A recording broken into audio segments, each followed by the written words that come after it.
Olá a todos! Hoje temos mais um programa dedicado às vossas dúvidas, questões que nos fazem chegar através do nosso e-mail. Começo pela sugestão de um dos nossos ouvintes. As DIS são para toda a vida?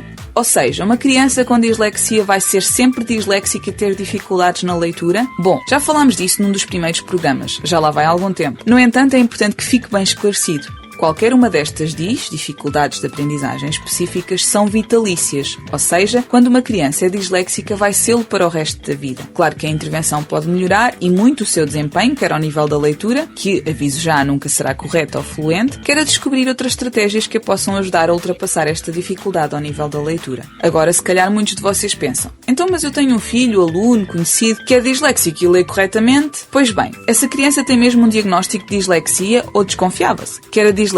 Será que o diagnóstico foi bem realizado? Em que altura foi feito? Infelizmente, alguns dos profissionais que lidam com estas crianças ainda utilizam o termo dislexia para designar todas as DIS. Daí que seja comum deparar-nos com uma dislexia, mas a criança revelar apenas e só dificuldades ao nível da escrita, por exemplo. E aqui o problema vem de cima, de quem faz as leis, que não especifica cada um destes termos e, como tal, ou a criança é disléxica e é abrangida pelo Decreto 3 de 2008, também já falámos disso no outro programa, ou não pode beneficiar de nenhum tipo de apoio. Depois os profissionais são quase obrigados a usar esta designação para qualquer tipo de dificuldade de aprendizagem. Bom, mas deixemos estas questões de lado. Respondendo a uma dúvida de um outro ouvinte, quando desconfio que uma criança tem alguma destas DIS, o que devo fazer? O primeiro passo é, sem dúvida, certificar-nos de dois aspectos fundamentais: a audição e a visão. A criança pode não conseguir ler corretamente por não percepcionar as letras nitidamente, ou não conseguir escrever o que a professora lhe diz porque tem problemas de audição. Assim, o ideal será que se comece sempre com um despiste visual,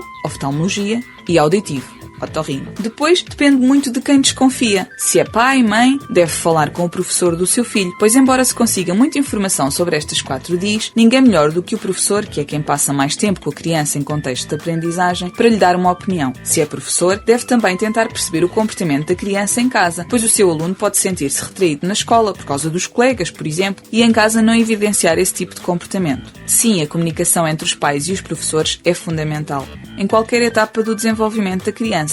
É importante que haja uma continuidade do trabalho casa-escola e vice-versa, e não repetição ou anulação do que é feito ou trabalhado num destes locais. Bom, depois há que dar início ao processo de referenciação da criança, na escola, para que possa ser feita a avaliação e confirmar-se ou não o diagnóstico. Ou então procurar num centro de apoio psicopedagógico, clínico ou outros espaços de avaliação que possam ajudar. Por último, a questão da Carla. Em que fase do desenvolvimento do meu filho devo estar mais atenta? Bom, eu diria que devemos estar sempre atentos aos nossos filhos. Mas no que diz respeito às DIS, talvez o pré-escolar e início do primeiro ciclo, pois embora existam alguns sinais de alerta nos 3, 4, 5 anos de idade, já vimos isso para cada uma das DIS, é no primeiro ciclo que eles começam efetivamente a ler e a escrever. No entanto, mais do que fazer comparações, claro que também são importantes, mas cada caso é um caso e cada criança aprende ao seu ritmo, é importante estimularmos e trabalharmos muito em casa, pois quanto maior o treino, melhores e mais rápidos serão os resultados alcançados. Quando não surgirem, é que devemos preocupar-nos. Quer que o seu filho leia?